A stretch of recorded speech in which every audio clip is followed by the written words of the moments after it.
Hi hello friends, welcome to Anjani world. నా భార్య వజ్రానికి రాయికి తేడా తెలియని ఒక మూర్ఖురాలు. దయచేసి మమ్మల్ని క్షమించండి అని రామయ్య అంటాడు. రామయ్య మాటలకి భారతికి చాలా కోపం వస్తుంది. రామయ్య రాఘవయ్యతో, మా నాన్నగారి ఆఖరి కోరిక మీ ఇంటి ఆడపిల్లలను మా ఇంటి కోడళ్ళుగా మా ఇంట్లో అడుగు పెట్టాలి, ఈ పెళ్ళిళ్ళు జరగాలి, కాదనకండి బావగారు అని రాఘవయ్యని ఎంతో అర్థింపుగా అడుగుతాడు రామయ్య. దుర్గ రామయ్య వైపు చూసి, అన్నయ్య, వదినలకు ఇష్టం లేకపోతే మనం ఏం చేయగలుగుతాము? వదినలకు ఇష్టం లేకుండా పెళ్ళిళ్ళు చేసినా ఇక్కడికి వచ్చి నా కూతుళ్ళు ఏం సుఖపడతారు అని అంటుంది దుర్గ. నాగేంద్ర దుర్గ వైపు చూసి, ఇష్టం ఉండేవాళ్ళే ఈ పెళ్ళికి వస్తారు, ఇష్టం లేని వాళ్ళు ఈ ఇంట్లో నుంచే వెళ్ళిపోతారు అని రాజ్యం వైపు కోపంగా చూస్తూ అంటాడు నాగేంద్ర. దుర్గతో నాగేంద్ర, నువ్వేం కంగారు పడకు, మీ ఇంటి ఆడపిల్లలు మాత్రమే మా ఇంటి కోడళ్ళుగా మా ఇంట్లో దీపం వెలిగించాలి తల్లి. భార్గవి, మధు, కృష్ణకి ఎటువంటి కష్టం రాకుండా మేము చూసుకుంటాము. అన్నయ్య చెప్పినట్లు ఈ పెళ్ళిళ్ళకి ఒప్పుకో తల్లి అని నాగేంద్ర దుర్గతో అంటాడు. నాగేంద్ర రాఘవయ్య చేతులు పట్టుకొని, బావగారు, అన్నయ్య ఇంతలా ప్రాధేయపడుతున్నాడు, ప్లీజ్ మీ ఇంటి ఆడపిల్లలను మా ఇంటి కోడళ్ళుగా పంపించండి, మా కంటి రెప్పలా కాపాడుకుంటాము అని నాగేంద్ర చెప్పాడు. అందరూ 2 నిమిషాలు మౌనంగా ఉంటారు. రామయ్య భారతి వైపు చూసి, మన దాంపత్య జీవితంలో నీవు ఏమి చేసినా వద్దు అని చెప్పలేదు, ఇప్పటిదాకా నిన్ను ఏమీ కోరలేదు, ఈ ఒక్క విషయం కోరుతున్నాను, ఈ పెళ్ళికి ఒప్పుకో భారతి అని అడుగుతాడు. భర్త పరిస్థితి చూసి ఇక గొడవ చేయడం ఇష్టం లేక, ఇక చేసేది ఏమీ లేక భారతి భార్గవిని ఇంటి కోడలుగా ఒప్పుకుంటుంది. అలానే రాజ్యం తల ఊపక తప్పలేదు. చివరికి చేసేది ఏమీ లేక రాఘవయ్య కూడా రామయ్య చెప్పిన దానికి ఒప్పుకుంటాడు. రామయ్య సంతోషంగా నాగేంద్రతో, రేపు పంతులు గారిని పిలిపించి పిల్లల జాతకాలు చూపించి ముహూర్తాలు పెట్టేసుకుందాం అని చెప్పాడు. భారతి, రాజ్యం, తులసి గుసగుసలాడుకుంటూ ఉంటే నాగేంద్ర వారిని కోపంగా చూసి, ఏంటి మీ గోల అని అంటాడు. భారతి రామయ్యతో, అయితే ఈ 3 జంటల పెళ్ళిళ్ళు ఒకే రోజు ఒకే ముహూర్తానికి చేయాలి, ఇందుకు మీకు ఇష్టమైతేనే చెప్పండి అని అంటుంది. దుర్గ భారతిని చూసి, వదిన, మధుకి కృష్ణకి ఇంకా చదువు పూర్తి కాలేదు, అయినా వాళ్ళు ఇంకా చిన్నపిల్లలు, అప్పుడే ఎలా పెళ్ళి చేయాలి అని అంటుంది. భారతి మనసులో చిన్నగా ఒక నవ్వు నవ్వి, నాకు కావాల్సింది ఇదే మాట అని అనుకుంటూ, చదువు పూర్తి కాకపోతే పెళ్ళైన తర్వాత చదువు పూర్తి చేస్తారులే, తొందరేముంది, ముందు పెళ్ళి కదా ఇంపార్టెంటు అని అంటుంది భారతి. భారతి అందరి వైపు చూసి, చూడండి, సుధాకర్ వయసు 28 సంవత్సరాలు, మీరు ఇప్పుడు మాట్లాడుకొని ఎప్పటికో ముహూర్తాలు పెట్టి ఇంకెప్పుడో పెళ్లి చేసేటప్పటికీ మన అభిప్రాయాలతో పాటు పిల్లల అభిప్రాయాలు కూడా మారిపోవచ్చు. అందుకే రేపు ఉదయం పంతులు గారితో ఈ వారంలో 10 రోజుల్లోనో మంచి ముహూర్తం ఉంటే ఆ ముహూర్తానికి ఈ 3 జంటల పెళ్ళిళ్ళు చేసేయండి. అలా మీరు ఈ పెళ్ళిళ్ళు చేస్తానంటేనే నేను ఈ పెళ్ళిళ్ళకి ఒప్పుకుంటాను, లేదంటే చెప్పండి, ఈ నిమిషంలోనే మా అన్నయ్యకి ఫోన్ చేస్తాను, ఇప్పుడు ఈ క్షణంలో నీ కూతుర్ని ఇచ్చి పెళ్లి చేయమని చెప్తాను, వెంటనే సుధాకర్కి, సురేఖకి పెళ్ళి కూడా చేసేస్తాను అని అంటుంది భారతి.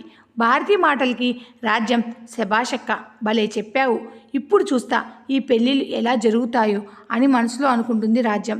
దుర్గ ఏదో మాట్లాడబోతుండగా రాజ్యం కల్పించుకొని, భారతక్క చెప్పింది విన్నారు కదా, పెళ్ళిళ్ళు ఒకే రోజు ఒకే ముహూర్తానికి జరిగిపోవాలి, అలా చేస్తానంటేనే, లేదంటే మాకు ఈ పెళ్ళిళ్ళు చేయడం అసలు ఇష్టం లేదు అని కరాఖండిగా చెప్పేస్తుంది రాజ్యం. రామయ్య రాఘవయ్య వైపు చూసి తన 2 చేతులు జోడించి దండం పెడుతూ, ఒప్పుకోండి అని కళ్ళతోనే సైగ చేస్తాడు. రాఘవయ్య రామయ్య పరిస్థితిని చూసి దుర్గ వైపు చూస్తాడు. దుర్గ రాఘవయ్య వైపు చూసి, కంగారు పడకండి, నేను మాట్లాడతానుగా అని సైగ చేస్తుంది. అయితే అన్నయ్య, నాదొక చిన్న కండిషన్ అని దుర్గ రామయ్య దగ్గర కూర్చొని అంటుంది. చెప్పు తల్లి అని రామయ్య అంటాడు. దుర్గ అందరి వైపు చూస్తూ, నేను మా వారు నా పెద్ద కూతురి పెళ్లి విషయం మాట్లాడాలని ఇక్కడికి వచ్చాము. నా పెద్ద కూతురికి పెళ్లి చేయడానికే మేము ఇంకా డబ్బు సమకూర్చుకోలేదు, అలాంటిది 3 కూతుర్ల పెళ్ళిళ్ళు ఒకేసారి ఎలా చేయగలుగుతామన్నయ్యా, అందులోనూ ఇప్పటికిప్పుడే అంటే ఎలా? అందుకని నా 3 కూతుర్ల పెళ్ళిళ్ళకి అయ్యే ఖర్చు అంటే కట్నాలు బంగారం ఏమీ కానీ నేను ఇవ్వను.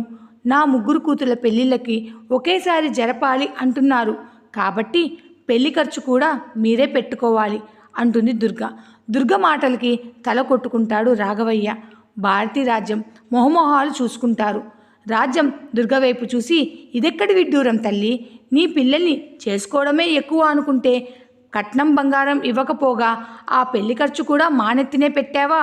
బాగుందమ్మా బాగుంది అని మూతి తిప్పుకుంటుంది రాజ్యం. నాగేంద్ర రాజ్యం వైపు చూసి, కొంచెం సేపు నోరు మూసుకొని ఉంటావా అని అంటాడు.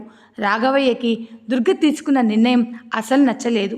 రాఘవయ్య దుర్గ వైపు కోపంగా చూస్తూ ఉండగా రామయ్య రాఘవయ్యను గమనించి రాఘవయ్యను తన దగ్గరికి పిలిచి తన పక్కన కూర్చోబెట్టుకుని తనకు మాత్రమే వినిపించేలా నెమ్మదిగా, చూడు రాఘవయ్య, ఈ పెళ్ళిళ్ళు ఎప్పటికైనా జరగాల్సిందే. కాకపోతే మనం అనుకున్న దానికంటే కొంచెం ముందు జరుగుతోంది అంతే. ఇది దైవ నిర్ణయం. దానికి నువ్వు నేను ఏమి చేయలేం రాఘవయ్య. ఈ విషయం నీకు కూడా బాగా తెలుసు. మన పిల్లల పెళ్ళిళ్ళు ఎవరు ఎన్ని రకాలుగా ఆపాలనుకున్నా ఆపలేరు. జరగాల్సిన టైంలో ఆ దైవం నిర్ణయించిన ముహూర్తానికి పెళ్ళిళ్ళు జరగక తప్పదు. ఈ పెళ్ళిళ్ళు చేయడం మాకిష్టం లేదు, వద్దు అన్న మీ అక్కయ్యల నోటితోనే ఈ పెళ్ళిళ్ళను ఒకే రోజు ఒకే ముహూర్తానికి జరిపించాలి అని ఆ దైవం వాళ్ళ చేత మాట్లాడిస్తోంది. ఇదంతా ఆ పైవాడి లీల రాఘవయ్య. జరిపించేది ఆ పరమాత్ముడు. మధ్య మనమెవరం చెప్పు అని రామయ్య అంటాడు. చూడు రాఘవయ్య, ఇప్పుడు మీ పిల్లలను కోడళ్ళుగా ఒప్పుకోని వారే రేపు మా కోడళ్ళు బంగారాలు అని ఒప్పుకుంటారు. నా మాట మీద నమ్మకముంచు అని రామయ్య అంటాడు. నాగేంద్ర కల్పించుకొని, దుర్గా, నువ్వు అనా పైసా పెట్టనవసరం లేదు. మీ బంగారం లాంటి పిల్లలను మాకిస్తున్నారు, అంతే చాలు. ఇక పెళ్ళికయ్యే ఖర్చు మొత్తం మేమే పెట్టుకుంటామని నాగేంద్ర చెప్పాడు. ఇక అందరూ పెళ్ళిళ్ళకు ఒప్పుకున్నట్లేగా అని అందరి వైపు చూశాడు నాగేంద్ర. మొదట దుర్గా రాఘవయ్య ఒప్పుకున్నట్లు తల ఊపగా భారతి తాను వేసిన పాచిక పారలేదు. పైగా తాను తీసుకున్న గోతిలో తానే పడింది. దిగులుగా ఈ పెళ్ళిళ్ళకి ఒప్పుకున్నట్లు తల ఊపుతుంది భారతి.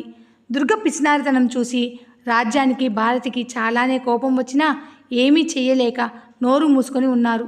తులసికి మాత్రం చాలా సంతోషంగా ఈ పెళ్ళిళ్ళు జరగడం నాకు ఇష్టమేనని తల ఊపుతుంది. ఇక చేసేది ఏమీ లేక అందరూ రామయ్య చెప్పినట్లు ఈ పెళ్ళిళ్ళకి ఒప్పుకుంటారు.